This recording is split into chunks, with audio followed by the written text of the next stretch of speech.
सद्गुरु, एक और बहुत महत्वपूर्ण सोच है जो इस परिसर में बहुत महत्वपूर्ण है, वो है नारीवाद। और आपने अपनी एक पुराने वीडियो में कहा है कि नारीवादी बस पुरुष बनने की बेसब्र कोशिश कर रहे हैं। नहीं नहीं, आप दूसरे लोगों की टिप्पणियां बता रही हैं, ना कि मेरी। मगर आप दिल्ली के कुछ वकीलों की कुछ मूर्खतापूर्ण टिप्पणियां बता रही हैं। मगर फिर भी सद्गुरु, नारीवाद के बारे में आपके क्या विचार हैं? आप उसे कैसे देखते हैं?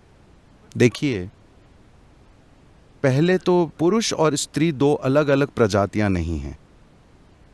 हमें यह समझना चाहिए कि मान लीजिए 50 साल पहले या 100 साल पहले, तकनीकों के आने से पहले जीवन में कुछ चीजें थीं जो सिर्फ एक पुरुष कर सकता था।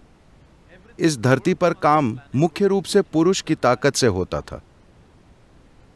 हाँ, इंसान की शारीरिक बल से, मुख्य रूप से पुरुष की। महिलाएं ऐसे काम हाथ में लेती थीं जिसमें शारीरिक बल की खास जरूरत नहीं होती थी। जीवन के दूसरे पहलू भी होते हैं, वे स्वाभाविक रूप से वो काम करती थीं। तो दुनिया इस तरह चल रही थी। आज महिलाएं बाहर जाकर कई चीजें उदारवाद या नारीवाद के कारण नहीं कर रही, सिर्फ तकनीक के कारण कर रही हैं। तकनीक ने ताकत का मूल्य गिरा दिया है। यह शब्द इस्तेमाल करना सही नहीं है। तकनीक ने ताकत का मूल्य गिरा दिया है। अब सिर्फ दिमागी शक्ति मायने रखती है। भारत में अब भी ताकत महत्वपूर्ण है। अगर आप भारत में बस में चढ़ना चाहें तो आपको कुछ ताकत की जरूरत होगी, ठीक है। मगर तकनीक जैसे जैसे हमारे जीवन के हर पहलू में, हर जगह फैलती जाएगी, आप उस स्थिति में पहुंच जाएंगे जहां आपको यह सोचना ही नहीं पड़ेगा कि कौन पुरुष है कौन स्त्री। अभी मैं आपसे बात कर रहा हूं, मुझे क्या फर्क पड़ता है कि आप पुरुष हैं या स्त्री। सिर्फ कुछ खास रिश्तों में, कुछ खास जगहों पर पुरुष या स्त्री होना महत्वपूर्ण है। आपके शोध में क्या फर्क पड़ता है कि आप पुरुष हैं या स्त्री। अगर आपके दिमाग की कुछ कोशिकाएं काम कर रही हैं तो पुरुष और स्त्री को अलग करने की ये हद से ज्यादा कोशिश, मानो वो दो अलग अलग प्रजातियां हों, एक गलत तरीका है। ये उन भेदभावपूर्ण परिस्थितियों की प्रतिक्रिया में हो रहा है जो अतीत में मौजूद रही हैं। मगर इन भेदभावपूर्ण परिस्थितियों का होना ये कुछ हद तक सही है। मैं कहूंगा कि काफी हद तक सही है, मगर ये पूरी तरह सही नहीं है। ये सही नहीं है कि इस देश या इस दुनिया की सभी महिलाओं का शोषण किया गया है। ये सच नहीं है। बहुत सी महिलाओं ने बहुत अच्छा जीवन जिया है।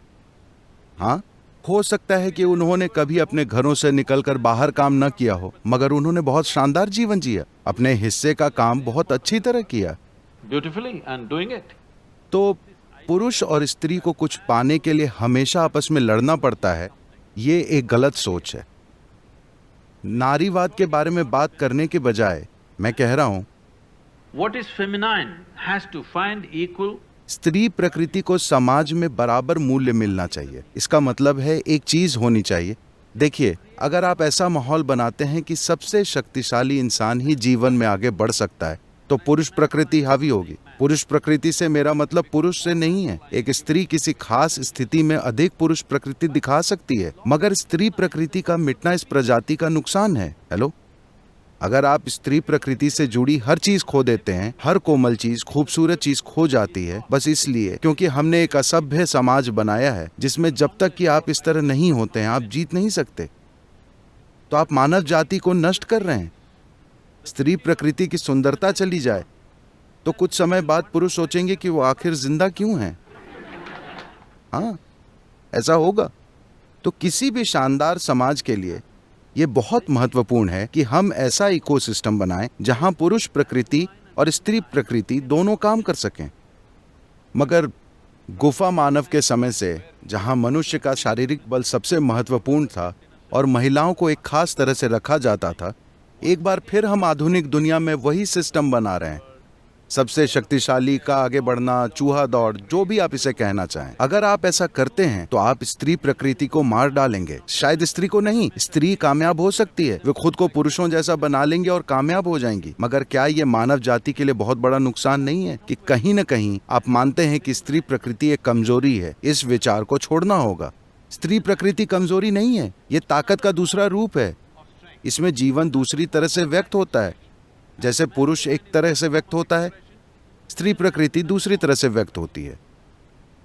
योग में पुरुष प्रकृति को दाहिना, पिंगाड़ा और स्त्री प्रकृति को बायां कहा जाता है। इसलिए माफ कीजिए, मैं दाहिनी ओर हूं।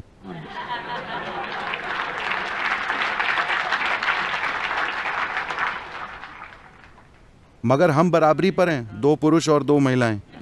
बिल्कुल बिल्कुल सद्गुरु।